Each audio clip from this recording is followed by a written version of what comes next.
ঢাকা বিশ্ববিদ্যালয়ে ফজলুল হক মুসলিম হলে চোর সন্দেহে তোফাজ্জল নামে এক যুবককে পিটিয়ে হত্যার ঘটনা ঘটেছে। ঘটনাটি নিয়ে সামাজিক যোগাযোগ মাধ্যমে চলছে ব্যাপক সমালোচনা। এই হত্যাকাণ্ড নিয়ে এবার ক্ষুব্ধ প্রতিক্রিয়া জানিয়েছেন বৈষম্য বিরোধী ছাত্র আন্দোলনের অন্যতম সমন্বয়ক সার্জিস আলম ও হাসনাত আব্দুল্লাহ। 19 সেপ্টেম্বর নিজেদের ভেরিফাইড ফেসবুক পেজে পোস্ট দিয়ে প্রতিক্রিয়া জানান এই দুই সমন্বয়ক।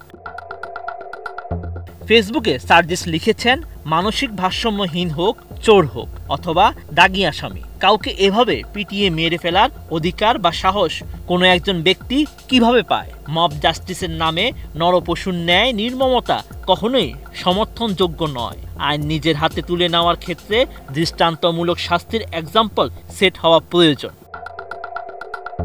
কে কোথায় পড়ে, কি করে সেটা মুখ্য নয়। অন্যায় সবসময় অন্যায়। একটা জলজ্যান্ত মানুষকে পিটিয়ে মেরে ফেলতে যাদের বুক একবারের জন্যও কাঁপে না, তাদের মধ্যে মনুষ্যত্ব থাকতে পারে না বলে লিখেছেন সার্জিস আলম।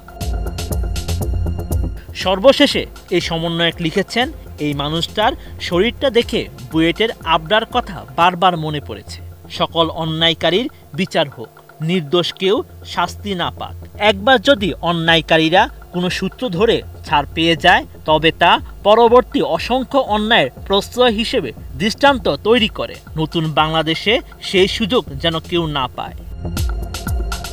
সুস্বাদু বাদাম, তিল আর স্বাস্থ্যকর গ্লুকোজ সব মিলিয়ে প্রাণ পিনাট বার। স্মার্ট কিছু খাও। এদিকে ফেসবুকে হাসনাত আব্দুল্লাহ লেখেন, মব লিঞ্চিং কোনো অবস্থাতেই কোনো সমাধান হতে পারে না। এটা একটা সুস্পষ্ট অপরাধ। যে বা যারাই এর সঙ্গে জড়িত তাদের চিহ্নিত করে শাস্তির মুখোমুখি করতে হবে। সাধারণ শিক্ষার্থী দাবি করে কেউ যেন পার পেয়ে যেতে না পারে। সব মিলিয়ে আমরা কোনো হামলাকারী বা নির্যাতনকারীর পুনর্বাসন চাই না। ফেসিবাদ উত্তর বাংলাদেশের প্রতিটি ক্যাম্পাস হবে জঞ্জাল মুক্ত।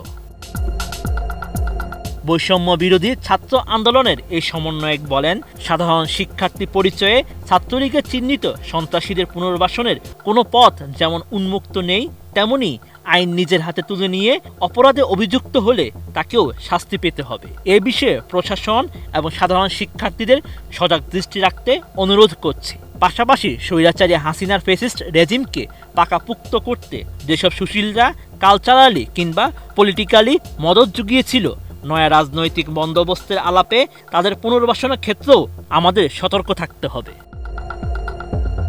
Sheikh Farid, ATN news.